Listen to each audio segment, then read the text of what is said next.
Привit moi druzy. Hello my friends, my name is Darren Gerdes. I'm just a professor trying to help you understand what's going on in the war in Ukraine. If you find this valuable, I would appreciate it if you give me a like so it can spread on YouTube. And if you have seen me before and this is something that you want to have more updates on Ukraine, please consider subscribing. So today we're going to be talking about Bakhmut. It's in the news because Prigozhin claims that it has fallen. He's captured the whole city. So here's what's going on. We're going to start with the timeline of the battle for Bakhmut. This is in Al Jazeera, and Al Jazeera does a pretty good job of keeping tabs on what's going on in the news in Ukraine. For some bizarre reason, they really do a good job. So we'll start with May 8th. Ukraine confirms that its forces have withdrawn from Popasna, a town about 24 kilometers east of Bakhmut.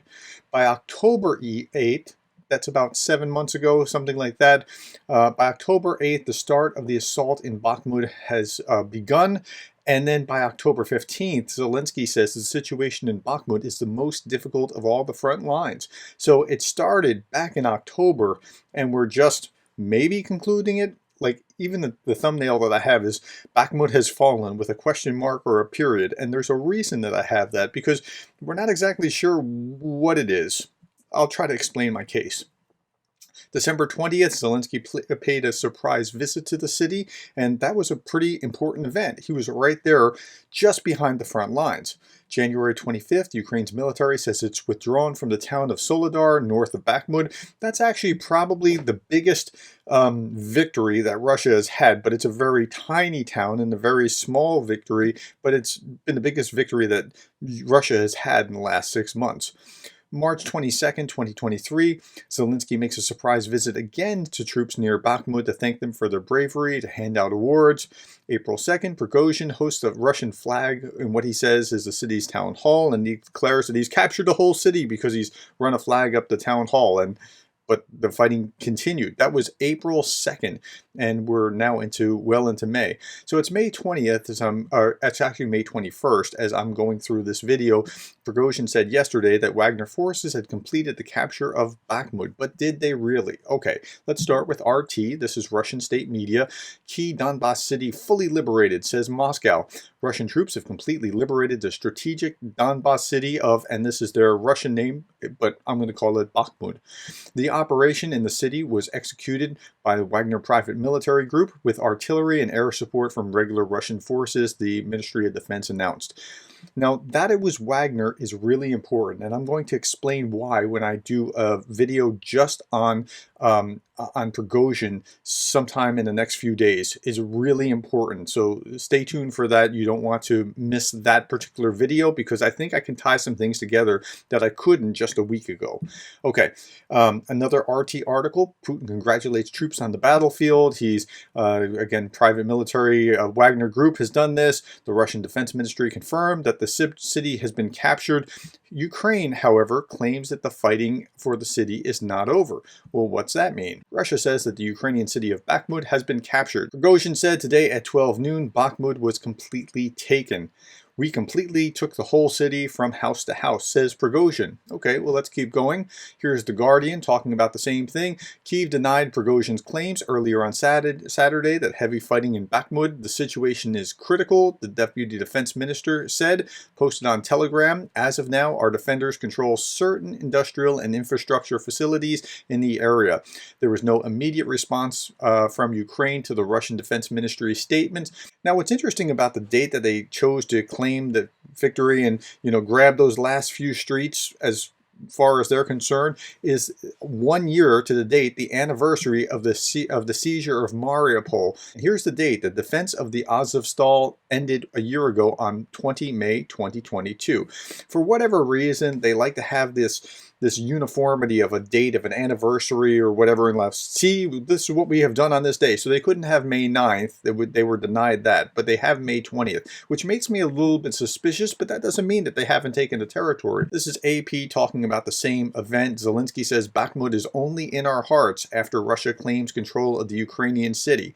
So for today, Bakhmut is only in our hearts. There is nothing in this place, meaning it's destroyed. Here's the Voice of America. So Ukraine says Bakhmut still contested after Russia claimed a victory. So here's President Zelensky. He's speaking to Japan at the G7 in Japan on Sunday. He initially appeared to confirm the loss of Bakhmut, but his press service later said that his remarks had been misinterpreted and that he was, in fact, responding to a question about whether Russia controlled the city. I think no, Zelensky said, speaking in English. But you have to understand that there is nothing. They destroyed everything, he said, referring to the Russian forces. There are no buildings. It's a pity. It's a tragedy. But for today, Bakhmut is only in our hearts. There is nothing in this place. And if you look at a picture of Bakhmut on a map, and this was a month ago, it really looks destroyed. So maybe that's what he was saying. So here's Denis Davdov's review of the situation just a few hours ago. Hello my friends and welcome. Let's go for the situation review on the front lines. Let's move to the Bakhmut city.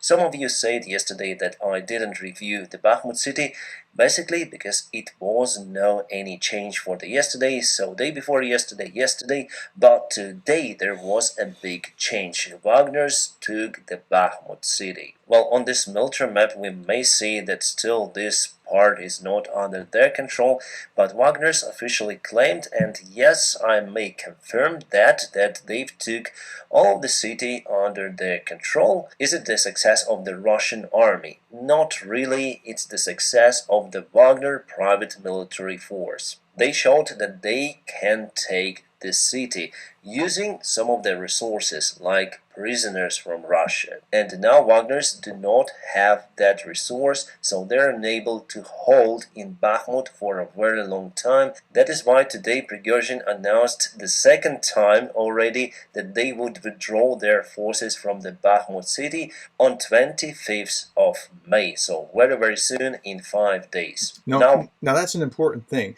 So Wagner took the city, as far as we can tell, took almost all of the city. I mean, it's pretty close to being gone. But he also announced in the same time that he's going to be withdrawing in 5 days. Well, what does that mean? Is he releasing it? He's turning it over to the military. This plays into what I'm going to talk about Prigozhin very shortly. So pay attention to that when that video comes out, because I think I understand something that it'll be very helpful. But he's planning to withdraw all his Wagner forces in just 5 days. And it'll be interesting to see what happens when he does withdraw in just 5 days. Okay, last article I want to talk about this. And this is an NPR article. Zelensky denies Moscow's claims. And we saw some of this already at the G7 summit in Japan. Zelensky said Bakhmut is not occupied by the Russian Federation as of today. So what does he mean that it's not occupied? Is it just that it's so desolate that it can't be there, or that it's not really going to be held, or that they've cleared Ukrainians back, but maybe they'll come back, or maybe they're leaving it? We just don't know exactly. We are not throwing people away to die, Zelensky said in Ukrainian through an interpreter. People are the treasure. I can clearly understand what is happening in Bakhmut. I cannot share with you the technical details of what is happening with our warriors. And a little further down, the article said, the spokesman for Ukrainian's Eastern Group of Forces said, quote, the president correctly said that the city has in fact been razed to the ground. The enemy is being destroyed every day by massive artillery and aviation strikes. Our units report that the situation is extremely difficult. So is it held by the Russians? Maybe. It doesn't seem like it's held on the ground by Ukrainians, but is that the metric? But the Ukrainians are still inflicting massive casualties on Russians, apparently, in the process. And is it going to become a no man's land? What will it look like when it's done? So I'm not exactly sure what to make of this. What we know is that Bakhmut has been razed. We don't know if it's held. We don't know if it'll continue to be held. We don't know what the outcome of this ultimately will be. Russia has succeeded in essentially raising the city. There's no question about that. But is that really the metric? Is that, I mean, and it took, so they can, I guess, pat themselves on the back for having done that, but it took them 8 months to do it.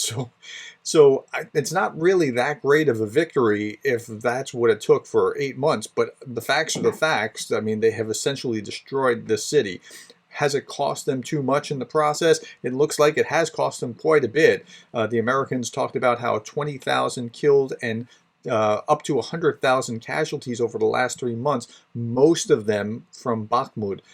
So that's where we are. That's what we know. I wish I could tell you more, but I can give you the facts and let you draw your own conclusions, but I can't say more than the facts.